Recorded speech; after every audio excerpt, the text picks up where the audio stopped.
છલકાતું દરિયાદિલ રત્નાકર એના પર નિર્ભર પ્રત્યેકને એના ઊંડા ઊંડા ઉદરમાં સમાવેલ સમૃદ્ધિથી તરબોળ કરી દે છે. ગુજરાતના વિશાળ સાગર કાંઠે વસતા બધા તેના સૌંદર્યને આધીન છે. લખપતથી માંડીને ઉમરગામ સુધી વિસ્તરિત સમૃદ્ધ સાગરનો ખજાનો ગુજરાતના 38 તાલુકાના 3000 ગામોમાં વસતા 60 લાખ જેટલા લોકોને રોજગારી અને સમૃદ્ધિ આપી તેની દરિયાદિલીનો પરિચય કરાવે છે. એને કાંઠે વસતા ગુજરાતવાસીઓએ એમની ખુમારી, સાહસિકતા અને દરિયાદિલીની મિસાલ પૂરી પાડી છે. અનેક આપત્તિઓની સામે અડીખમ એવી આ પ્રજા આફતને અવસરમાં પલટી પોતાના અસ્તિત્વનો, પોતાના અપાર મનોબળનો અહેસાસ કરાવે છે. આજે ગુજરાતે વિકાસની એક હરણફાળ ભરી છે.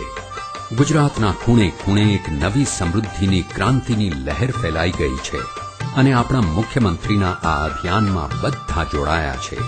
અને વિશેષ રૂપે આપણા ગુજરાતનો સાગર ખેડૂ આ અભિયાનમાં અગ્રસ્થળે રહે તે એટલું જ આવશ્યક અને ઇચ્છનીય છે અને એ જ આપણા મુખ્યમંત્રીશ્રીનું સ્વપ્ન છે.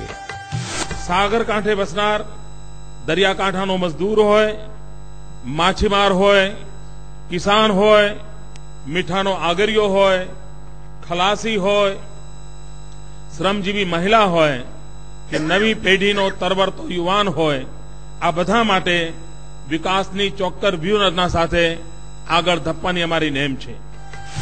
દરિયાકાંઠે વસતા દરેકને માટે ઉપલબ્ધ છે અસંખ્ય લાભો. આ પેકેજ એ સાગર કાંઠે વસતા લોકોને પોતાના પગ પર અડગ ઉભા રહે તેવા બનાવવા પ્રતિબદ્ધ છે.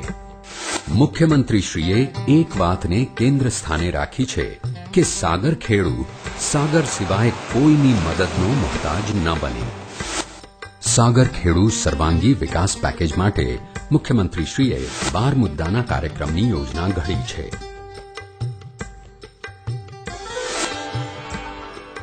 સાગર કાંઠાના સાગર ખેડૂઓ અને તેના પરિવાર લાભાન્વિત થાય તે ઘણું જ મહત્વનું છે.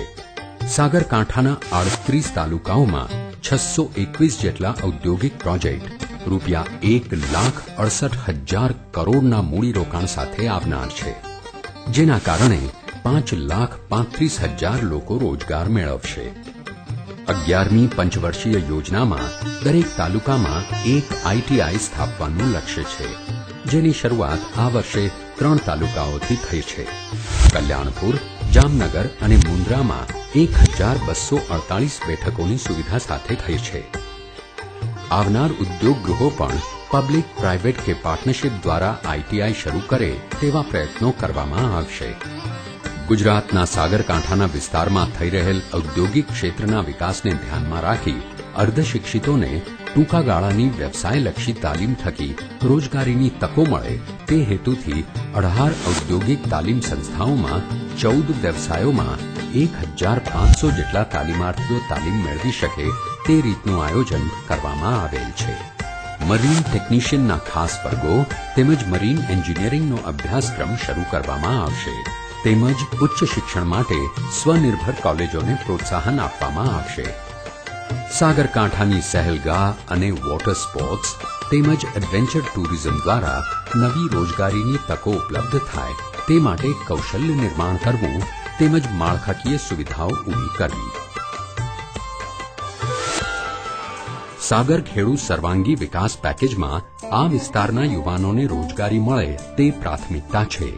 રોજગારી અને સ્વરોજગારીની તકો ઊભી કરવાનું પણ આયોજન કરેલ છે. સ્વરોજગાર ક્ષેત્રે 2000 સ્વસહાય જૂથ ઊભા કરવાનું આયોજન. NDRY આયોજન હેઠળ આશરે 18 લાખ માનવ દિવસની રોજગારી ઊભી કરવા આશરે 25 કરોડની ખાસ જોગવાઈ. ગ્રામોદ્યોગ અને ખાદી પ્રવૃત્તિઓ માટે 1800 જેટલા સાગર ખેડૂને વિશેષ તાલીમ. સ્વરોજગાર માટે ટૂલ કિટ સાથે 114 જેવા ટ્રેડની તાલીમ થકી 5,000 લાભાર્થીઓને લાભ. ઉપરાંત આ વિસ્તારના લોકોમાં જે જન્મજાત આવડત છે તેના વિકાસ માટે ક્લસ્ટર યોજનાની પેકેજ. શાળા કોલેજોમાં નૌકાદળ અને એનસીસીના યુનિટ વધુમાં વધુ સ્થપાય તે માટેના પ્રયત્નો, 44 જેટલી નવી માધ્યમિક શાળાઓ, 33 સામાન્ય પ્રવાહની અને 11 વિજ્ઞાન પ્રવાહની ઉચ્ચતર માધ્યમિક શાળાઓ મળી કુલ 88 નવી શાળાઓ માટે આશરે 15 કરોડનું જંગી આયોજન.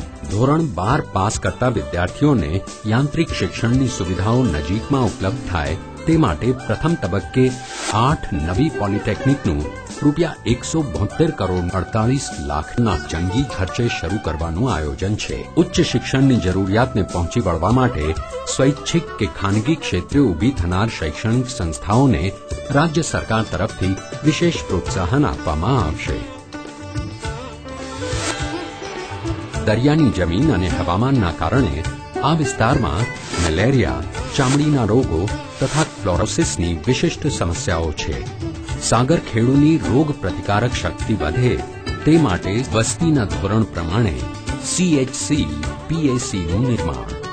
હયાત પ્રાથમિક સામૂહિક આરોગ્ય કેન્દ્રોનો ગુણાત્મક વિકાસ.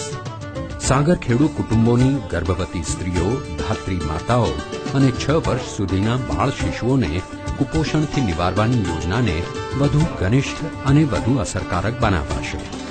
ચોમાસા દરમિયાન વહાણવટું બંધ હોય ત્યારે સઘન આરોગ્ય પરીક્ષણ ઝુંબેશ. 4 નવા પ્રાથમિક આરોગ્ય કેન્દ્રો, 9 mobile health care unit, Veraval general હોસ્પિટલનું આધુનિકરણ ₹12.5 કરોડના જંગી ખર્ચે હાથ ધરવામાં આવશે.